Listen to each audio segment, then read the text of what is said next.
नमस्कार मित्रांनो, या चॅनलच्या माध्यमातून आपण फायनान्स मधील वेगवेगळे कन्सेप्ट समजून घेतोय. हे कन्सेप्ट समजून घेण्याचं प्रयोजन इतकंच आहे की ज्या वेळेस आपल्याला फायनान्सची बाजू समजते, अर्थातच ह्या आर्थिक गोष्टी समजतात, प्रॉपर्ली टेक्निकली गोष्टी समजतात, त्यावेळेस आपलं डिसिजन मेकिंग म्हणजे पैसा खर्च करण्याबद्दलची आपली मानसिकता असेल, आपली निर्णय क्षमता असेल, ती सुधारते. आणि खऱ्या अर्थानं आपल्या खिशात कायमस्वरूपी पैसा राहावा असं जर वाटत असेल, तर आपण खऱ्या अर्थानं पैशांच्या गोष्टी ह्या पैशांच्या प्रमाणच विचार करणं गरजेचं आहे. म्हणजेच फायनान्स पॉइंट ऑफ व्ह्यूनच आपण निर्णय घेतले गेले पाहिजेत. ना की आपण इमोशनल पॉइंट ऑफ व्ह्यूनी मला वाटतं म्हणून मी निर्णय घेतला, मला वाटतं म्हणून मी हे खरेदी केली, मला वाटतं म्हणून मी हे कर्ज काढलं आणि हे ईएमआय चालू केले आणि ही वस्तू घरात घेऊन आली, असं नाहीये. खऱ्या अर्थानं आपल्या जगण्याचा जर उपभोग घ्यायचा असेल तर फायनान्स पॉइंट ऑफ व्ह्यूनच आपण निर्णय घेतले गेले पाहिजेत. तर कुठेतरी आपल्याला हवी तशी शिस्त बसते आणि ह्या शिस्तीचा उपयोग आपल्याला हवा तसा परत निर्णय घेता येतोय. हे जे वाक्य आहे ना, हे खूप अफलातून आणि खूप भारी वाक्य आहे. ठीक आहे. प्रत्येकाला वाटत असतं की आपल्याकडे जो पैसा आहे तो आपल्याला पाहिजे तसा खर्च करता यायला हवा. ठीक आहे. काल परवा काय झालं, की आमच्या घरी पाहुणे आले आणि ते जाताना त्यांनी माझ्या मुलांना काही पैसे दिले. "हे घे बाळांनो, थोडेसे खायला पैसे घ्या," असं म्हणून दिले. तर मुलाला मी विचारलं, की "बाबा रे, तू या पैशांचं काय करणार आहेस?" "माझे पैसे आहेत आता ते. मी काय पण करीन. मला जे पाहिजे ते करेन." मग मी पुढचा प्रश्न विचारला, "आपण तर खायला आणतोच आहे. काय पाहिजे ते तुला आणतोय. तुला अजून काय आणायचं असेल तर ते सांग, ते आणतोय." "नाही, नाही.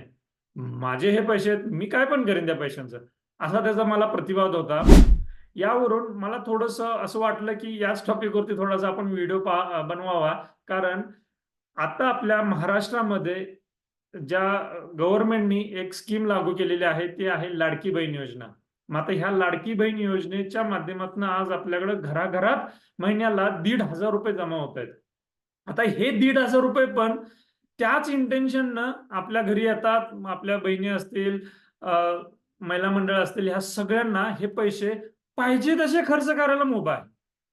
म्हणजे हे जे पैसे आहेत, हे पॉकेट म्हणून म्हणून मिळतात आणि हे खर्च करण्याचं एक स्वातंत्र्य आहे. ते एक फील गुड फॅक्टर आहे. मग ते मुलाला माझ्या त्या केसमध्ये खायच्या गोष्टीसाठी असेल किंवा ह्या योजनेच्या माध्यमातून आपल्या घरी महिलांच्या हातात पैसे येणं असेल, हे जे पैसे आहेत, हे खर्च करण्याचं स्वातंत्र्य आहे. फील गुड फॅक्टर आहे तो. मग माझ्या डोक्यात एक विचार आला, की हाच फील गुड फॅक्टर आपल्याला कायमस्वरूपी का भेटत नाहीये? पैसे खर्च करताना हा फील गुड फॅक्टर कायमस्वरूपी का भेटत नाही? तर पहा, ज्या वेळेस आपण विद्यार्थी दशेत असतोय, आपल्याला हक्काचा पैसा तसा आपण कमवत नसतोय, त्यावेळेस पैसे आले आपल्या हातात आणि आपण खर्च करताना तो एक फील गुड फॅक्टर भेटतो. पण आपण कमवते झालेला असतोय, त्यावेळेस पॉकेट आपलं असतंय, पण त्या पॉकेटमधला मनी जो असतोय ना, तो इतरांसाठीचा असतोय. त्याच्यावरती अनेक जण हक्क जाणवणारे असतात, हक्क दाखवणारे असतात. कोण म्हणजे अगदी आपल्या जबाबदाऱ्यामुळं ते सगळे पैसे देण्याच्या स्वरूपात आपण ते कुठे ना कुठेतरी खर्च करत असतोय. आपण जगत असतोय. त्याच्यासाठी हा पैसा वापरत असतोय. मग हे जगत असताना पण म्हणजे दैनंदिन आपलं रुटीन चालू असताना पण जर ॲडिशनली 2 पैसे आपल्याला भेटले पॉकेट मनीच्या स्वरूपात. ठीक आहे, एका बाजूला आपण उत्पन्न कमवतोय ही गोष्ट वेगळी झाली. पण उत्पन्न कमवत असताना पण स्वतःला म्हणून पॉकेट मनी जर भेटला तर कसं वाटेल? भारीच ना? सो तोच पॉकेट मनी कायमस्वरूपी भेटावा याच टॉपिकवरती आता आपण सखोलपणे पाहणार आहोत. सो हे ही जी योजना आहे, ही अर्थातच गव्हर्नमेंट किंवा अधिकृत म्हणावी लागेल. एका विशिष्ट फॉर्मॅटमध्ये 3-3 रेग्युलेटरी याच्यावरती लक्ष ठेवून आहेत आणि याच माध्यमातून आपल्याला कसं कायमस्वरूपीचा पॉकेट मनी उपलब्ध होईल, हे पाहणार आहोत आपण. आपल्याकडे वेगवेगळे असेट क्लास आहेत. हा असेट क्लास हे समजून घेऊ. ही योजना काय आहे? हे पॉकेट मनी आपल्याला कुठून भेटणार आहे? त्याचं बॅकग्राऊंड पाहू आणि किती पॉकेट मनी भेटणार आहे, हे शेवटी पाहू. ठीक आहे? चला तर मग एका प्रेझेंटेशनच्या माध्यमातून आपण हे पाहूया. सो हा एक असा ग्राफ ज्यामध्ये फिक्स्ड डिपॉझिटशी आपण कंपेअर केलेलं आहे. कोणत्या असेट क्लासचं? तर इक्विटी असेट क्लासचं. हे मी का दाखवतोय? तर over the long period of time आपल्याला जे पैसे बनणार आहेत, महागाईपेक्षा जास्तीचे पैसे जे बनणार आहेत, तो जो असेट क्लास आहे तो हा इक्विटीचा असेट क्लास आहे. हा आपण समजून घेतला पाहिजे. याबद्दलचे काही प्रश्न असतील तर आपण स्वतःहून विचारले गेले पाहिजे. तुम्हाला जर काही प्रश्न असतील या चॅनेलवरती अजून या टॉपिकच्या रिलेटेड अजून भरपूर व्हिडिओज आपण अपलोड केलेले आहेत. तुम्हाला कोणताही जर प्रश्न असेल तर तुम्ही कमेंट बॉक्समध्ये कमेंट करून विचारू शकताय. पण या असेट क्लास बद्दल जर समजलं तरच खऱ्या अर्थानं आपल्याला पॉकेट मनीची आपल्याला सोय करता येणार आहे. ठीक आहे. तर आता आपण काय पाहणार आहोत की सीएजीआर म्हणजे कंपाऊंडेड अॅन्युअल ग्रोथ रिटर्न म्हणजेच वार्षिक चक्रवाढ व्याज या पद्धतीनं जर आपण विचार केला गेला तर महागाई किती वाढलेला आहे, फिक्स्ड डिपॉझिट किती वाढलेलं आहे 1985 पासून ते 2024 पर्यंत. तसंच सेन्सेक्स म्हणजेच इक्विटी मार्केट किंवा शेअर मार्केट हे किती वाढलेलं आहे आणि सोन्याचे दर आजपर्यंत किती वाढलेला आहे ते आता पाहणार आहोत. थोडंसं कंपॅरिझन करणार आहोत असेट क्लास समजून घेण्यासाठी. ठीक आहे. सो पहिल्यांदा आपण काय पाहतोय की महागाई जर 1985 साली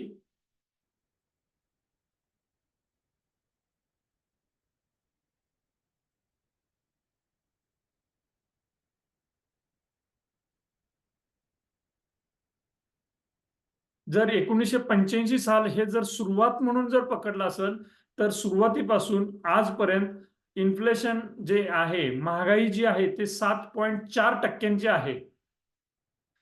एफडी अर्थात जे फिक्स्ड डिपॉझिटने जे रिटर्न दिलेलं आहे ते आहे 5.9 ऑलमोस्ट 6% असं पकडू आपण. सेन्सेक्स जे आहे म्हणजे मार्केट जे आहे हे साधारण 16.4% वाढलेलं आहे. आणि जे सोनं आहे जे आपल्या अत्यंत जवळचा असेट क्लास आहे, जिव्हाळ्याचा असेट क्लास आहे, त्या जिव्हाळ्याच्या जवळच्या असेट क्लासनी 9.5% रिटर्न दिलेले आहेत.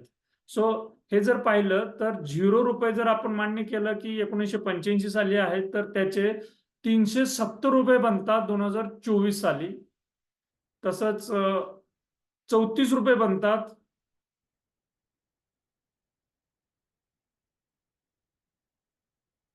तसंच ₹34 बनतात 9.5च्या तसंच ₹34 बनतात 9.5 प्रमाणे, ₹16 बनतात 7.4 प्रमाणे आणि ₹9 बनतात हे एफडी अर्थात 5.9च्या रेटने. सो आपल्याला जास्ती रिटर्न जो देणार आहे, जास्ती पैसा जो बनवून देणार आहे तो असेट क्लास आहे हा इक्विटी असेट क्लास. हा ग्राफ सांगण्याचा किंवा दाखवण्याचा हाच प्रयोजन आहे की आपल्याला जे पॉकेट मनीच्या स्वरूपात जे पैसे येणार आहेत, आपण हवं तसं आपल्याला पाहिजे तसा जो पैसा आपल्याला खर्च करण्याचं जे स्वातंत्र्य भेटणार आहे, जे सुख भेटणार आहे ते या असेट क्लास मधून भेटणार आहे. ते कसं ते पाहू आपण. काय करावं लागेल हे आता आपण पाहणार आहोत. आता ही अशी गोष्ट आहे की आपल्याला जसं लाडकी बहिणीच्या माध्यमातून आपल्या घरात जसं पैसे येतात, बहिणींच्या हातात, महिलांच्या हातात जसे पैसे येतात, तसे हे पैसे येण्यासाठी कोणती गव्हर्नमेंटची स्कीम नाहीये. इथं थोडीशी डिसिप्लिन आपल्याला सुरुवातीला स्वतःहूनच करावी लागणार आहे. आणि त्या डिसिप्लिनच्या माध्यमातून पहिली स्टेज अशी आहे इन्व्हेस्टिंगची फेज. पहिली स्टेज आहे इन्व्हेस्टिंगची फेज, ज्या माध्यमातून आपण सुरुवातीला गुंतवत राहायचं आहे. काही रक्कम जी जसं आपल्याला जमल तसं आपली कुवत असेल, आपली कपॅसिटी असेल त्याप्रमाणे आपण गुंतवत जायचं आहे. आणि एका विशिष्ट स्टेज पर्यंत आपण गुंतवली गेली की तिथं त्याला असं म्हणूया की फळं निर्माण होतात. आणि ती स्टेज एकदा जर का आली तर आपल्याला तिथून आपल्याला कायमस्वरूपी पैसे भेटत राहणार आहेत. ज्याला आपण हार्वेस्टिंग फेज असं म्हणू. म्हणजे खऱ्या अर्थानं त्या पिकाचा उपभोग घेण्याची स्टेज असं समजू आपण, हार्वेस्टिंग फेज म्हणू आपण. म्हणजे एखादं बिल लावलेलं आहे ते एका विशिष्ट कालावधीपर्यंत त्याला सांभाळायचं आहे आणि त्यानंतर त्याचे फळं किंवा त्याचं जे काही आउटपुट आहे त्याचा आता आपण उपभोग घेणार आहोत. अशा स्वरूपात आपण पाहूया ते. सो हे 2 स्टेज आहेत, इन्व्हेस्टिंग स्टेज आणि दुसरी हार्वेस्टिंग स्टेज. मग तुम्हाला प्रश्न पडू शकतोय की हे किती वेळ इन्व्हेस्टिंग करायचं आणि किती वेळ हार्वेस्टिंग करायचं. हा सुद्धा एक महत्वाचा प्रश्न आहे. किती वेळ इन्व्हेस्टिंग करायचंय, मग तो लॉंग टर्म मध्ये इन्व्हेस्टमेंट केली गेली पाहिजे. मग हा जो लॉंग टर्मचा वेळ आहे, हा कालावधी आहे, हा किती कालावधी आहे. आपल्या ज्या पैशांची वाढ होणार आहे, आता आपण तुम्हाला डेटा दाखवला 16.4 आहे. 16 हे अगदीच हिस्टॉरिकल डेटा असला तरी भविष्यात आपण असं समजूया की 12 किंवा 13% आपल्याला जर रिटर्न भेटले, अगदी कमीत कमी मानू, किंवा गव्हर्नमेंट डिक्लेअर करतंय की आपल्याला जास्तीत जास्त 13% भेटू शकते, तर तो 13%चाच आकडा जर आपण मान्य केला तरी सुद्धा लॉंग टर्म हा जर विचारात घेतला गेला तर तो लॉंग टर्म बनतोय हा कमीत कमी 5 ते 7 वर्ष. मग 5 ते 7 वर्ष आपण कन्सिस्टंटली सातत्यानं आपण इन्व्हेस्टिंग करायचं आहे आणि त्यानंतरच खऱ्या अर्थानं हार्वेस्टिंगची स्टेज येणार आहे. मग तुम्ही म्हणाल हा 5 ते 7 वर्ष खूप मोठा कालावधी आहे वगैरे. पहा मित्रांनो, जर एखादा विद्यार्थी ग्रॅज्युएट झाला, ह्या 2 स्टेजचा जरी विचार केला तरी 3 अधिक 2 5 वर्ष तिथं सहज जातात.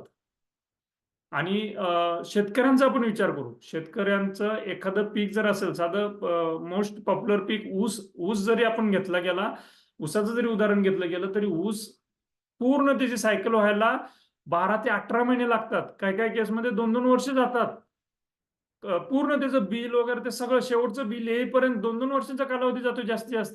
मग हे आपण विचार केला गेला पाहिजे की 5 ते 7 वर्ष म्हणजे हा मोठा कालावधी नाहीये. आपल्याला जर कायमस्वरूपी जर पॉकेट मनी हवा असेल, तर कायमस्वरूपी जर तर ते सुख हवं असेल, पैसे आपल्या हक्कानं हवं तसं खर्च करण्याचं जर सुख हवं असेल, 5 ते 7 वर्ष हा काही खूप मोठा कालावधी नाहीये. ज्यावेळेस कालावधीचा विचार केला जातो त्यावेळेस आपली अशी एक मानसिकता आता अशी बनलेली आहे, इन्स्टंट पाहिजे.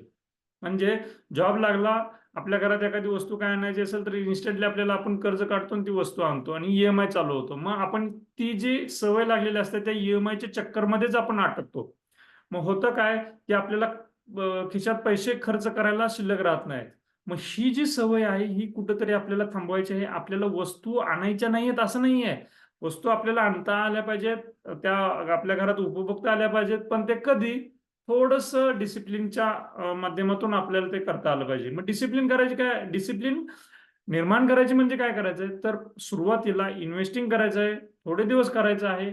मग त्या पैशाला कामाला लावायचंय. पैशाला कामाला लावलं तरच तो पैसा आपल्यासाठी काम करणार आहे. आणि ईएमआयच्या जर चक्करमध्ये अटकलो आपण, तर आपल्याला पैशाला कामाला लावायला संधीच नाही भेटणार. मग जर पैशाला कामाला लावायची संधी नाही भेटणार, तर मग तो पैसा आपल्यासाठी कसा काय काम करेल? मुळात आपला पर्पजच हा आहे, की पैशाला कामाला लावता आलं पाहिजे. आपण कोणत्याही स्टेजला असू, अर्निंगच्या स्टेजला असू, अर्निंगच्या बिगिनिंगमध्ये असू, आत्ताच नोकरी चालू केलेली आहे, 50 वर्षांचं वय झालेलं आहे किंवा रिटायरमेंटची स्टेज असेल. मुळात हे सूत्र एकच आहे, की आपल्याला पैशाला कामाला लावता आलं पाहिजे. तरच तो आपल्यासाठी काम करणार आहे. मग हे करायचं कसं? करायचं कसं? पहा, इथे एक सूत्र आहे. म्हणजेच आपल्याला हवा तेवढा पैसा मिळवायचा किती? त्याचं एक सूत्र आहे. त्याचे 3 स्टेजेस आहेत. 3 स्टेप्स आहेत असं समजू आपण. कोणती स्टेप आहे? इथं उदाहरणाच्या माध्यमातून काय दिलेलं आहे, की जर समजा आपण पर मंथ ₹10,000 एस-आय-पी चालू केली. दुसरी स्टेज येते. किती वर्षांसाठी करायचं? 8 वर्षांसाठी जर केली, तर आपल्याला पर मंथ तिथून पुढे ₹10,000 भेटणार आहेत. आणि हे ₹10,000 आपण परत हवा तसा पैसा आपण खर्च करू शकतोय. ठीक आहे. हा आपल्याला पॉकेट मनी म्हणून कसाही आपण खर्च करू शकतोय. हे सातत्यानं पर मंथ जरी आपण ₹10,000 खर्च केले तरी आपल्याला कायमस्वरूपी ते ₹10,000 अवेलेबल राहणार आहेत. मग इथं गव्हर्नमेंट कोणतं आलं, कोणतं बदललं, या पार्टीचं आलं, त्या पार्टीचं आलं तरी काही फरक पडणार नाही. हे पैसे आपल्याला कायमस्वरूपी अवेलेबल होणारच आहेत. दुसरं उदाहरण, ₹10,000 8 वर्षाच्या ऐवजी 10 वर्ष ठेवले. म्हणजेच गुंतवले एस-आय-पीच्या माध्यमातून सातत्यानं महिन्याच्या महिन्याला जर आपण 10 वर्ष गुंतवले, तर आपल्याला ₹15,000 भेटणार आहेत. पुढचं एक उदाहरण, ₹10,000 जर आपण 12 वर्ष ठेवले, तर ₹20,000 भेटणार आहेत. सो अशा पद्धतीनं आपण किती इन्व्हेस्टमेंट करतोय, किती कालावधी देतोय, त्यानुसार रिटर्न जे भेटणार आहेत, परतावा जो भेटणार आहे, तो अवलंबून राहतो. थोडक्यात समजण्यासारखं इथं काय आहे, की मुळात ₹10,000 8 वर्ष तरी आपण इन्व्हेस्टमेंट केले पाहिजेत, की जेणेकरून तिथून पुढं आपल्याला ₹10,000 कायमस्वरूपी भेटतील. मग ह्या कायमस्वरूपीच्या आपल्या ह्या अवेलेबल असलेल्या पॉकेट मनीमध्ये आपल्याला एक फील गुड फॅक्टर असणार आहे पैसे खर्च करण्यासाठी. आपल्याला स्वातंत्र्य असणार आहे पैसे खर्च करण्यासाठी. जे स्वातंत्र्य आता लाडकी बहिणी योजनेच्या माध्यमातून आपल्या घरातील महिला किंवा स्त्रिया अनुभवतात, किंवा लहान मुलांना आपण ज्यावेळेस पॉकेट मनी म्हणून 4 पैसे खाणं घेण्यासाठी देतो, तर ते जे फील गुड फॅक्टर ते अनुभवतात, तसाच फील गुड फॅक्टर आपण कमवणाऱ्या व्यक्तींसाठी सुद्धा तो लाभू शकतोय, तो एन्जॉय करता येऊ शकतो तो फील गुड फॅक्टर, जेव्हा असा आपण कॅश फ्लो निर्माण केला तर. सो आय होप हा कन्सेप्ट समजला. आणि हाच फील गुड फॅक्टर खर्च करण्यासाठी म्हणून तुमच्या प्रत्येकामध्ये निर्माण व्हावा, यासाठी डिसिप्लिनच्या माध्यमातून ह्या कन्सेप्टचा तुम्ही वापर करावा आणि तो फील गुड फॅक्टर घेऊन पैसे खर्च करावेत, हीच एक इच्छा निर्माण करतो. काही प्रश्न असतील तर कमेंट बॉक्समध्ये कमेंट करायला विसरू नका. चॅनलला अजून सबस्क्राईब केलं नसेल तर चॅनलला सबस्क्राईब करा. धन्यवाद.